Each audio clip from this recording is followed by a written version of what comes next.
ಅಹಮದಾಬಾದ್ನಲ್ಲಿ air India ವಿಮಾನ ದುರಂತ ಪ್ರಕರಣಕ್ಕೆ ಸಂಬಂಧಪಟ್ಟ ಹಾಗೆ ಗುರುತಿಸಲು ಸಾಧ್ಯವಾಗದಷ್ಟು ಸುಟ್ಟು ಕರಕಲಾಗಿರುವ ಮೃತದೇಹಗಳು ಇಂದು ಕೂಡ ಮುಂದುವರೆದ ಮೃತದೇಹಗಳ ಡಿಎನ್ಎ ಟೆಸ್ಟ್ ಹಲ್ಲು ಮೂಳೆಗಳಿಂದ ಮೃತರ ಗುರುತು ಪತ್ತೆ ಸಾಧ್ಯತೆ ಅಹಮದಾಬಾದ್ನಲ್ಲಿ ಅತ್ಯಂತ ದುರಂತಮಯವಾದಂತಹ ಒಂದು ಘಟನೆ ಆ ಘಟನೆಯಲ್ಲಿ ಸಾಕಷ್ಟು ಜನ ಸಾವನ್ನಪ್ಪಿದ್ರು ಆ ಮೃತದೇಹಗಳ ಪತ್ತೆ ಹಚ್ಚೋದು ಕೂಡ ಸಾಧ್ಯವಾಗದ ಸ್ಥಿತಿಯಲ್ಲಿ ಸುಟ್ಟು ಕರಕಲಾಗಿತ್ತು ಬಿಜೆ ಮೆಡಿಕಲ್ ಕಾಲೇಜಿನಲ್ಲಿ ನಡೀತಾ ಇರತಕ್ಕಂತಹ ಪರೀಕ್ಷೆ ಡಿಎನ್ಎ ಮಾದರಿ ಕೊಡೋದಕ್ಕೆ ಬರುತ್ತಿರುವಂತಹ ಮೃತರ ಕುಟುಂಬಸ್ಥರು ತಮ್ಮವರ ಮೃತದೇಹ ಪಡೆಯೋದಕ್ಕೆ ಆಸ್ಪತ್ರೆಯಲ್ಲಿ ಮೊಕ್ಕಾಂ ಹೂಡಿದ್ದಾರೆ ನಿನ್ನೆಯಿಂದಲೂ ನಡೀತಾ ಇರತಕ್ಕಂತಹ ಡಿಎನ್ಎ ಟೆಸ್ಟ್ ಮತ್ತೊಂದೆಡೆ ಸಿವಿಲ್ ಆಸ್ಪತ್ರೆಯಲ್ಲೂ ನಡೆಯುತ್ತಿರುವಂತಹ ಡಿಎನ್ಎ ಪರೀಕ್ಷೆ ಅಹಮದಾಬಾದ್ನಲ್ಲಿ ಏರ್ ಇಂಡಿಯಾ ವಿಮಾನ ದುರಂತ ಪ್ರಕರಣಕ್ಕೆ ಸಂಬಂಧಪಟ್ಟ ಹಾಗೆ 200ಕ್ಕೂ ಹೆಚ್ಚು ಜನ ಸಾವಿಗೀಡಾಗಿದ್ರು ಗುರುತಿಸೋದಕ್ಕೆ ಸಾಧ್ಯವಾಗದಷ್ಟು ಸುಟ್ಟು ಕರಕಲಾಗಿದೆ ಆ ಮೃತದೇಹ ಇಂದು ಕೂಡ ಮುಂದುವರಿತಾ ಇದೆ ಮೃತದೇಹಗಳ ಡಿಎನ್ಎ ಟೆಸ್ಟ್ ಸಾಂಪ್ರದಾಯಿಕವಾಗಿ ಅಂತ್ಯ ಸಂಸ್ಕಾರವನ್ನು ಮಾಡಬೇಕಾಗಿ ಬರುತ್ತೆ ಅವರವರ ಧರ್ಮದ ಆಧಾರದಲ್ಲಿ ಸೊ ಹಾಗಾಗಿ ಬಿಜೆ ಮೆಡಿಕಲ್ ಕಾಲೇಜಿನಲ್ಲಿ ನಡೀತಾ ಇರತಕ್ಕಂತಹ ಡಿಎನ್ಎ ಪರೀಕ್ಷೆಗಳು ಕುಟುಂಬಸ್ಥರಿಗೆ ಮೃತದೇಹವನ್ನು ಹಸ್ತಾಂತರ ಮಾಡಬೇಕಾಗಿ ಬರುತ್ತೆ ಸೊ ಇಂತಹ ಸಂದರ್ಭದಲ್ಲಿ ಮುಖ ಪರಿಚಯಿಸೋದಕ್ಕೆ ಸಾಧ್ಯ ಮುಖ ಪರಿಚಯ ಸಿಗ್ತಾ ಇಲ್ಲ ಇಂಥವರೇ ಸಾವನ್ನಪ್ಪಿದ್ದು ಅಂತ ಹೇಳಿ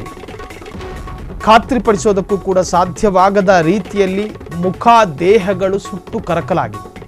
ಇಂತಹ ಸಂದರ್ಭ ಕಟ್ಟಕಡೆಯದಾಗಿರ್ತಕ್ಕಂತಹ ಮಾರ್ಗ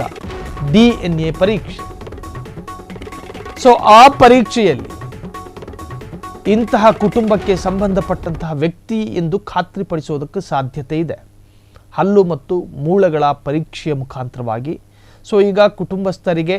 ಕೆಲವೊಂದು ಡಿಎನ್ಎ ಪರೀಕ್ಷೆ ಆದ ನಂತರ ಇಂತಹದ್ದೇ ಕುಟುಂಬದ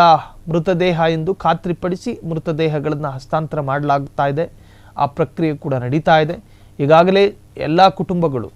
ಆ ಕಾಲೇಜಿನ ಎದುರುಗಡೆ ಬಿಜೆ ಕಾಲೇಜಿನ ಎದುರುಗಡೆ ಮುಖಾಂ ಹೂಡಿದೆ ಸೊ ಮೃತದೇಹದ ಹಸ್ತಾಂತರಕ್ಕಾಗಿ ಕಾದು ಕೂತಿರ್ತಕ್ಕಂತಹ ಕುಟುಂಬಸ್ಥರು ಮತ್ತೊಂದು ಕಡೆ ದೇಹವನ್ನು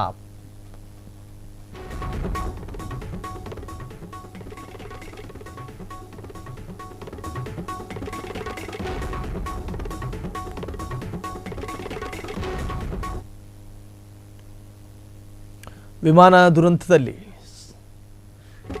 ದುರಂತದಲ್ಲಿ ಸಾವನ್ನಪ್ಪಿದವರ ಸಂಖ್ಯೆ 274ಕ್ಕೆ ಏರಿಕೆಯಾಗಿದೆ ವಿಮಾನದಲ್ಲಿದ್ದಂತಹ 241 ಪ್ರಯಾಣಿಕರು ಸಾವನ್ನಪ್ಪಿದ್ದಾರೆ ಓರ್ವ ಮಾತ್ರ ಬಚಾವಾಗಿದ್ದಾರೆ ಉಳಿದ 33 ಮೃತರು ಹಾಸ್ಟೆಲ್ ಸ್ಥಳೀಯ ನಿವಾಸಿಗಳಾಗಿದ್ದರು ಒಂದು ಬ್ಲ್ಯಾಕ್ ಬಾಕ್ಸ್ ಪತ್ತೆ ಮತ್ತೊಂದಕ್ಕಾಗಿ ಶೋಧ ಕಾರ್ಯ ನಡೀತಾ ಇದೆ ಈಗಾಗಲೇ ಡಿಜಿಟಲ್ ವಿಡಿಯೋ ರೆಕಾರ್ಡರ್ ಕೂಡ ಸಿಕ್ಕಿದೆ ನಾಗರಿಕ ವಿಮಾನಯಾನ ಸಚಿವಾಲಯದಿಂದ ಉನ್ನತ ಮಟ್ಟದ ಸಮಿತಿ ರಚನೆ ಕೂಡ ಆಗಿದೆ ಏರ್ ಇಂಡಿಯಾ ವಿಮಾನ ಅಪಘಾತಕ್ಕೆ ಕಾರಣ ಏನು ಬ್ಲ್ಯಾಕ್ ಬಾಕ್ಸ್ ಅಲ್ಲಿ ಸಿಗುವಂತಹ ಅಂಶಗಳೇನು ಅಸ್ತಿತ್ವದಲ್ಲಿರುವ ಪ್ರಾಮಾಣಿತ ಕಾರ್ಯಾಚರಣೆಯ ಕಾರ್ಯವಿಧಾನಗಳು ಇಂತಹ ಘಟನೆ ಮರುಕಳಿಸದಂತೆ ಕೈಗೊಳ್ಳಬಹುದಾದಂತಹ ಕ್ರಮಗಳು ಅಪಘಾತಕ್ಕೆ ಕಾರಣ ತಿಳಿಯೋದಕ್ಕೆ ಉನ್ನತ ಮಟ್ಟದ ಸಮಿತಿ ರಚನೆ ವಿಮಾನಯಾನಕ್ಕೆ ಸಂಬಂಧಪಟ್ಟ ಹಾಗೆ ಮಾರ್ಗಸೂಚಿಗಳನ್ನು ಅರ್ಥಾತ್ ಗೈಡ್ಲೈನ್ಸ್ಗಳನ್ನು ತಿಳಿಸಲಿದೆ ವಿಮಾನ ದುರಂತದಲ್ಲಿ ಸಾವನ್ನಪ್ಪಿದವರ ಸಂಖ್ಯೆ 274ಕ್ಕೆ ಏರಿಕೆಯಾಗಿದೆ ವಿಮಾನದ ಒಳಗೆ ಕೂತ ಪ್ರಯಾಣಿಕರನ್ನ ಹೊರತುಪಡಿಸಿ ವಿಮಾನ ಹಾಸ್ಟೆಲ್ ಒಂದಕ್ಕೆ ಬಡಿಯುತ್ತೆ ಆ ಹಾಸ್ಟೆಲ್ ಸುತ್ತಮುತ್ತ ನಿಂತುಕೊಂಡಿದ್ದ ಸ್ಥಳೀಯರು ಕೂಡ ಇದರಲ್ಲಿ ಸಾವನ್ನಪ್ಪಿರುವ ಶಂಕೆ ಎದುರಾಗ್ತಾ ಇದೆ ಒಂದು ಬ್ಲ್ಯಾಕ್ ಬಾಕ್ಸ್ ಪತ್ತೆಯಾಗಿದೆ ಆ ಬ್ಲ್ಯಾಕ್ ಬಾಕ್ಸ್ ಅನ್ನ ಪರಿಶೀಲನೆಗೆ ಒಳಪಡಿಸಿದ್ರೆ ಅದರಲ್ಲಿ 4 ಕಾರಣಗಳು ಸಿಗಬಹುದು ಸೊ ಹೀಗಾಗಿ ಈಗಾಗಲೇ ಬ್ಲ್ಯಾಕ್ ಬಾಕ್ಸ್ ಪರಿಶೀಲನೆಗೂ ಕೂಡ ಒಳಪಡಿಸಲಾಗಿದೆ ಸೊ ಇದಕ್ಕೇನು ಕಾರಣ ಏರ್ಲೈನ್ಸ್ ಅಥವಾ ಏರ್ ಇಂಡಿಯಾ ವಿಮಾನ ದುರಂತಕ್ಕೀಡಾದ ನಂತರ ಎಚ್ಚೆತ್ತುಕೊಳ್ಳಬಹುದಾದಂಥ ವಿಚಾರಗಳೇನು ಹೊಸತೊಂದು ಗೈಡ್ಲೈನ್ಸ್ಗಳನ್ನು ಹೊರಡಿಸಬಹುದಾ ಅಥವಾ ಇದರಿಂದ ಈ ತರಹದ್ದೊಂದು ದುರಂತಗಳು ಸಂಭವಿಸದೇ ಇರೋದಕ್ಕೆ ಮುಂಜಾಗ್ರತಾ ಕ್ರಮಗಳೇನೇನು ಎನ್ನುವಂಥದ್ದನ್ನು ಇನ್ನು ಏರ್ ಇಂಡಿಯಾ ತಿಳಿಸಬೇಕಾಗಿದೆ. ಕ್ಷಣ ಕ್ಷಣದ ಸುದ್ದಿಗಳಿಗಾಗಿ ಫ್ರೀಡಂ ಟಿವಿ ಸಬ್ಸ್ಕ್ರೈಬ್ ಮಾಡಿ, ಲೈಕ್ ಮಾಡಿ ಹಾಗೂ ಫಾಲೋ ಮಾಡಿ. ಹೊಸ ಸುದ್ದಿಗಳ ನೋಟಿಫಿಕೇಶನ್ಗಾಗಿ ಬೆಲ್ ಐಕಾನ್ ಮೇಲೆ ಕ್ಲಿಕ್ ಮಾಡಿ.